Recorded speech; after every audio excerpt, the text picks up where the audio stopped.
Hello students, तो आज की वीडियो में हम बात करेंगे यूनिट वेक्टर की। तो आपने देखा होगा कि वेक्टर की रिप्रेजेंटेशन थी ए वेक्टर, किसी लेटर के ऊपर एरो हेड लगा दिया जाता था और उसके मैग्नीट्यूड को किस तरह लिखा जाता था, साइड में दो लाइंस लगा दी जाती थी। ये उसका मैग्नीट्यूड होगा, क्योंकि वेक्टर था उसका मैग्नीट्यूड भी होता है, उसकी डायरेक्शन भी होती है। तो उसकी डायरेक्शन को क्या लिखा जाएगा? बेसिकली जो यूनिट वेक्टर है ये किसी वेक्टर की डायरेक्शन को रिप्रेजेंट करेगा। ये प्रॉपर्टीज में है, आगे चल के देखते हैं। तो इसकी पहली बात तो नोटेशन क्या होएगी, लाइक ए वेक्टर है, अगर ए वेक्टर की डायरेक्शन को रिप्रेजेंट करना है तो हम लिखेंगे ए वेक्टर का यूनिट वेक्टर। ए वेक्टर का यूनिट वेक्टर का कैसे रिप्रेजेंट करेंगे, लाइक ये ए है, ए के ऊपर इस तरह लगा दिया, कैप लगा दिया, that means unit vector of A, that means unit vector of A, unit vector of A, A vector. ये ए वेक्टर ए कैप जो है इसको बोलेंगे हम a cap, that represent the direction of a vector, that represents the direction of a vector. कैसे निकाल सकते हैं हम किसी वेक्टर का यूनिट वेक्टर? उस वेक्टर को, जैसे ए का ए कैप निकालना है, उस वेक्टर को हम उसके मैग्नीट्यूड से डिवाइड कर दें। किसी वेक्टर को अगर उसके मैग्नीट्यूड से डिवाइड कर दें तो हमारे पास आ जाएगा उस वेक्टर का यूनिट वेक्टर। लिख लो, a unit vector is obtained, a unit vector is obtained by dividing a vector, by dividing a vector by its magnitude। अगर उसको उसके मैग्नीट्यूड से डिवाइड कर दिया जाएगा तो हमें मिल जाएगा उस वेक्टर का यूनिट वेक्टर। अभी ए कैप ए का यूनिट वेक्टर हो गया, बी का निकालना हो तो इसी तरह B cap B vector upon magnitude of B vector.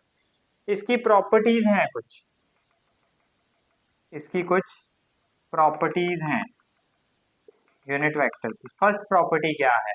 Unit vector, unit means one, इसका मैग्नीट्यूड क्या होएगा? One, its magnitude is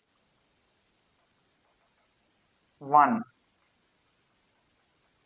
second property क्या है? It has no units, it has no units. Third property, it represents, it represents direction of any vector, direction of any vector, किसी भी vector की direction को represent करेगा। मैं यहाँ पे एग्जांपल ले रहा हूँ, उस एग्जांपल से ये तीनों प्रॉपर्टीज वेरीफाई हो जाएंगी।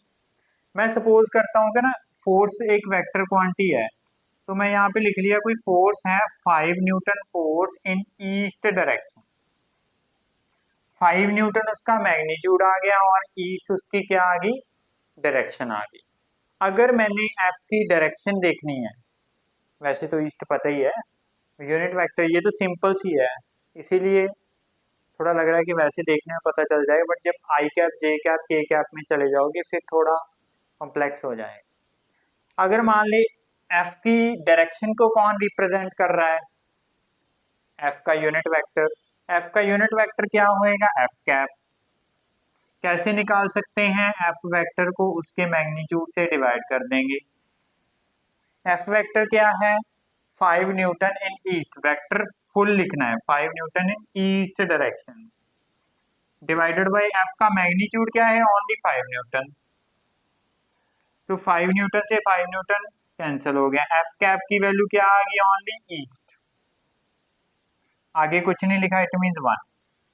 देखो यहां से तीनों चीज वेरीफाई हो रही है, इसका मैग्नीट्यूड 1 आ रहा है, यूनिट्स कैंसल आउट हो रहे हैं, तो इट हैज नो यूनिट्स। ये जस्ट क्या रिप्रेजेंट कर रहा है? एंड में जो आपने एफ का यूनिट वेक्टर निकाला है एफ कैप, वो क्या रिप्रेजेंट कर रहा है? That gives only direction of F vector. वैसे तो आपको पता थी, अगर आपने यूनिट वेक्टर निकाला है इसका, तो भी आपने देख लिया कि आपके पास ओनली डायरेक्शन आ गई, ईस्ट डायरेक्शन, तो ये था यूनिट वेक्टर। तो एक चीज और, कई बुक्स में अगर किसी वेक्टर को रिप्रेजेंट किया जाता है, लाइक ए वेक्टर है, वो इस तरह रिप्रेजेंट कर देते हैं, क्योंकि वेक्टर है उसके लिए उसका मैग्नीट्यूड भी होएगा और उसकी डायरेक्शन भी होएगी। लाइक उन्होंने ए वेक्टर को रिप्रेजेंट करना है, वो क्या लिख देंगे, इस तरह।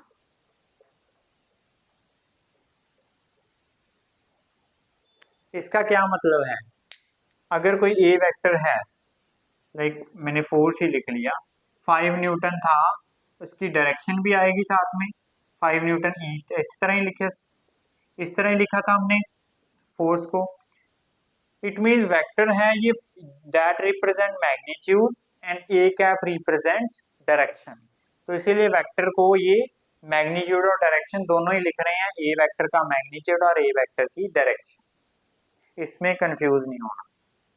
So this is all about unit vector. तो आज की वीडियो में इतना ही करेंगे। Thank you.